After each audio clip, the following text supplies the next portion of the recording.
All right, I'm gonna try to make this video and make it just good where you guys can see it. So we're gonna talk about performance effects and how this works and the basis of it. So let me start over by clearing the parameters and the mods. So give me a second to clear all parameters. Actually, I'm just gonna go to track. This is the quickest way, and then hit the track and it should clear it, okay? Go to track 1. I do want to clear in track 1 actually. So let's clear track 1. Okay, so now we'll go to track 1. You'll see there's nothing in it. I just want to start from the beginning. That way it makes it easier for you to see it. All right, so I'm just going to load in some random stuff. This is the first one I'm going to load in, and I'm going to load in a second track just to have another one. I'm not even really listening, but we're going to go ahead and grab that one. Ooh, I don't want that one. Should have been, I think we'll take this one. All right, that'll be fine. All right, so here's 2 sounds. And when you load them in, because they don't have a BPM on these things, you're going to see that the BPM doesn't match. And most of the time that's going to be the case unless you have a sample that has it labeled. I'm going to go down. I'm only selecting 1/64th because I want to see if I can get this in to match up with the tail end of that. So that way it loops. I'm going to go to track 1 and I'm going to do the same. Oops, 64. And it's right there. That's where the loop point is. It shows you with the dotted little dots. Okay, so I just picked the 80 BPM, which this is the global. I set the global at 80. You can change each track to its own thing. And remember, time stretches. So if you press here, it can sync or stretch or go free. I'm going to do sync just so it syncs to the...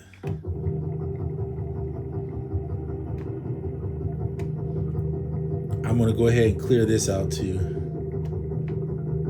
Go clear parameters, clear mods. Okay, so that you can hear without all that stuff going on. All right, so now we'll go back to track 1. We'll get out of perform. We'll go back to track 1, and here's track 1. All right, cool. And then track 2, we're gonna do some real basic stuff. I'm gonna put this one in reverse just to give it something different. And this one, I'm gonna just leave it alone. Except for I might change the BPM or slow it down. Just slow that one down. Track 2. Same thing, I'm gonna slow this one down. All right, so we're gonna make some changes so you can see what the performance is like. So the first thing I'm gonna do is I'm gonna turn this one with the decay up. Pitch it down, do some of the cutoff. Maybe change this to, I don't know, pick one of the scales. Doesn't really matter. Let's go back to track 1. We'll do similar stuff.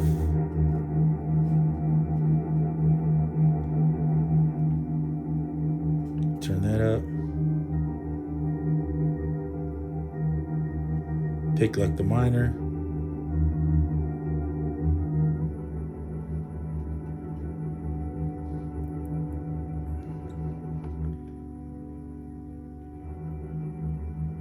I'm going to use this slope to cut some of that.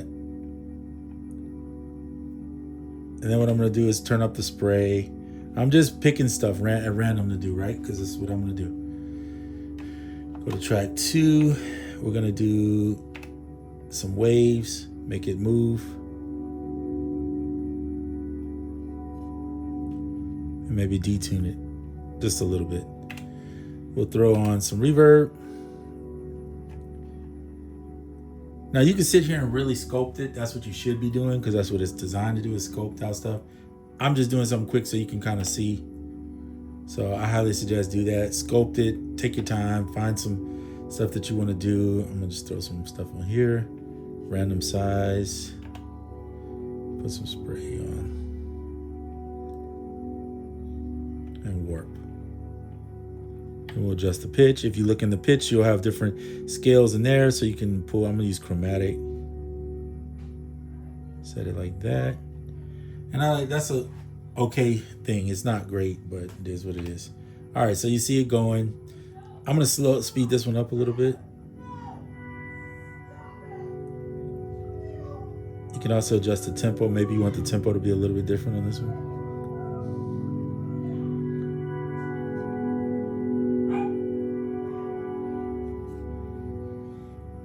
It's not in the best loop, but it's still gonna loop nonetheless. Okay, so it is what it is. We got it going. Now let's jump into what we really came for, which is the performance effects. All performance is macros, right? Just like if you've seen the mods, you know that the mods, if I hold it down, has 4 mods, right? That you can put on different things. Anything you, pretty much you can modulate anything you want, except for the mods themselves. And there's a workaround that I heard, which is using the sends, but it's not really modding, it's just kind of blending the sound with it. But anyway, that's a whole nother story. All right, so you have 12 macros. Any macro can be set just about to anything on any track, right? So you can have multiple things set. Like if you want to move a couple different things, like let's say you want to move the spray, okay, you can do that in performance. And performance basically is similar to the macros in that it's going to move something, but it's different in the sense that you perform it. You actually do it manually versus using the modulation with the LFOs and the rate to control it. Okay, so let's go to performance. So you hold perform, and you'll see we got purple ones on there already on different, wherever you touch, there's probably already something there. So we have to clear that mod or that parameter. Clear that mod and parameter. Okay. And you'll still see it's there, because if you want to, if you go into that, hold it, you should better hit clear and it goes back to detent, right? Just touch it, boom, goes back. All right. So that's on track 2. Let's see if there's any I left on track 1. Yeah, see, I left some on there. I didn't clear them out. So we'll clear that one. So if you see that purple, then you know that the mapping of the macros was left there. So each thing has its own color. So just so you know, blue, yellow, green, and red are your modulation stuff, right? So we'll get out of mods. When you go to perform, it's purple. Now there's 12 of them, right? So the first 8 are these, 1 through 8. The last 4 are these. So if you hold perform and shift, or perform and control, you can select one of the macros, or you can do up here and touch them. If you click them in, you'll see it changes. So let's do some of these ones down here, because these are easier, because it's just a touch it and it goes type thing. So you do that, then you hold it. Now it shows you 4, right? Can you see my hands? It shows you 4 right here. That's these 4 that we're controlling. So we're gonna click in and we're gonna do the pitch like that. Click in and do the spray like that. That's gonna be on this one. Now we're gonna go hit control again and select a different one. And on this one, we're gonna change the rate and the size. Now you can jump over here and do stuff here too, so don't feel like you're stuck on one page. You can do whatever you want. I'm just gonna do that. And then we're gonna do control again, and we're gonna pick a different one. And then we're gonna set, I don't know, I didn't mean to do that. Control. So we clicked on the third one. Now we let it go. And then we click here. And now we're gonna turn the reverb up and the size back and the decay up or something on that one. And turn the delay up and the spread. All right, something different. And then on the last one, control, press it. So now we're on that 4th macro. And then we're gonna do something with, let's go back in here. And remember, there's 2 pages on some of these. So this one has 2 pages. So we're gonna touch this waves. We're gonna turn it that way. And then we're gonna do the same thing with the noise. And then turn the detune up. Or turn it down, I want to detune down. All right. So now these 4 macros are set to some stuff, right? You can do. When you're performing, it's going to affect the track that you were on, but you can pick other tracks and add those same ones to different tracks if you want. But since we didn't, it is what it is. And I only got, do I have 2 tracks going? Can't remember if I loaded a second one. Yeah, so there is 2 tracks technically. I could have put some on this one too, whatever. I didn't. So it's just on this first one. But we're gonna go into performing now.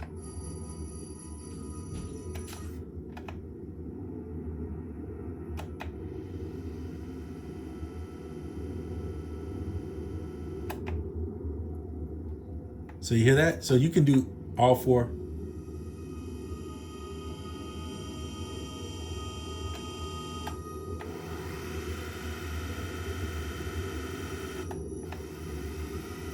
Or if you had them on these, if we set some stuff to this, you could do this and this. You could be, now I don't have both hands free right now because I got a camera sitting there. I'll probably end up bumping the camera if I do it. But you see how easy it is? You can set up these, set up some more macros on different tracks or whatever. Like let's say you got 3 tracks and you want 4 macros on one and 4 on another and 4 on the next one. You could do that.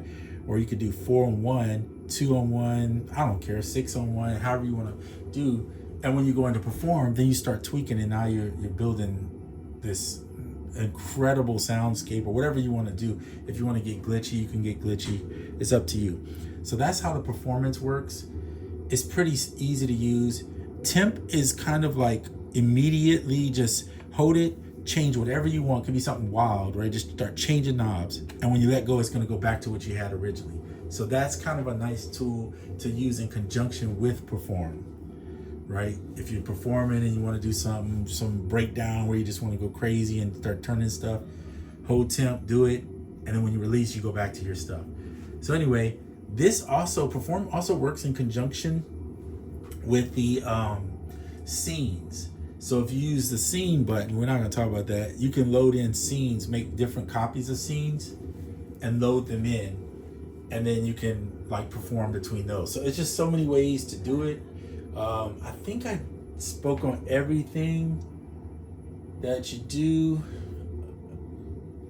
There may be 1 or 2 things I'm leaving out. If you don't understand unipolar and bipolar, you should find that out. It's pretty simple.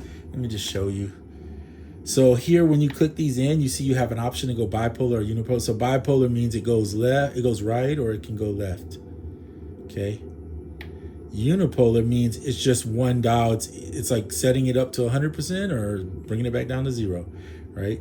It's like on to the highest percent or low. It's like an up and down, but having a range, okay? So you got the options to switch those depending on what you're going to use them for.